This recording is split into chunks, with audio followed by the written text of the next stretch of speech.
You gotta have the right perspective. Stand upon my desk to remind myself to constantly look at things in a different way. You want to know what bugs me? Perspective in pest control. Some people think when your pest control operator comes to your house and treats it, that magically everything's going to disappear. Well, you need some perspective. I can get that tattooed on my neck. The materials we use are not some magic hoodoo that magically makes everything disappear, makes all the bugs in 20 miles kill over and die.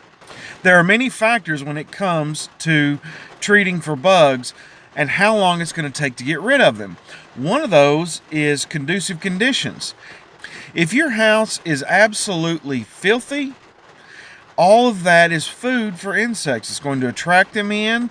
The more food they have, the more they're going to breed, the more bugs you're going to have, the more problems you're going to have, the longer it's going to take. If you've got 4 foot of landscaping or mulch up the side of the house, you got trees overhanging the house, touching the house, all of that is going to hinder the effectiveness of the material used to treat your home. If you've left pet food out and the bugs and the mice and the rats are coming to eat that, if you've got holes around your pipes, around your wires, around your windows and doors, your doors don't shut, your windows don't shut. If the weather's been crazy like it is today, it's raining, this is going to affect the insects in your home. Each of the materials that we use have a certain amount of retreatment time, which means how long I have to wait before I can treat your house again.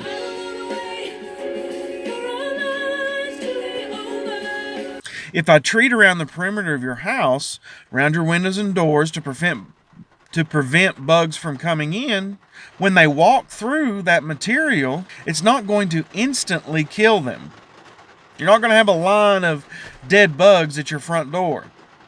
They may come in for a little bit before they keel over. You wouldn't want me to put something in your home or around your home that just nuked everything instantly, because then it would hurt you. If I'm baiting for ants or roaches or crickets or whatever, you have to give the insects time to find the bait, and then they eat it. And bait works slow because I don't want them to go to the bait, eat it, and keel over right there. I want them to eat it, I want them to take it back to the nest, share it around before it starts killing bugs. If they find out that that's what's killing them, they'll just avoid it. Plus, with bugs like ants, if I can get it back to the nest and kill the queen's the only one making little ants. All she does all day is pop out babies. She doesn't feed herself, she doesn't clean herself, she doesn't do anything except pop out eggs. I had a call once where they had roaches really, really bad. So I went out and looked at them, told them how I could help, and this was about mid-October. They wanted it gone by Halloween because they were having a party. Probably ain't gonna happen. You've got to have perspective. I had a bed bug job once where we got rid of them and they came back, and we got rid of them and they came back again, and we would ask the homeowner a million questions trying to figure out what was going on, because we knew that he was bringing them back in from somewhere else. It finally turned out that the grandkids came over after school every day, and guess who had bed bugs at their house? Well, you got to have perspective. I can get rid of your bugs, but if you keep bringing them in, you're going to get them again. I could make that place glow like Oak Ridge green. None of that is going to prevent you from walking one in the front door. When it comes to German roaches, you have to be clean. Now, I can get rid of them no matter what. The problem is, if you're clean, like I had a customer who got on board, listened to what I had to say, cleaned up the place, pulled out the stove, pulled out the fridge, did all those things, got rid of them in no time. But I've had many customers who just refuse to clean, or unfortunately some of them can't physically. I can still get rid of them, but it's going to take much longer and it's going to cost you more money because I'm going to have to come more times.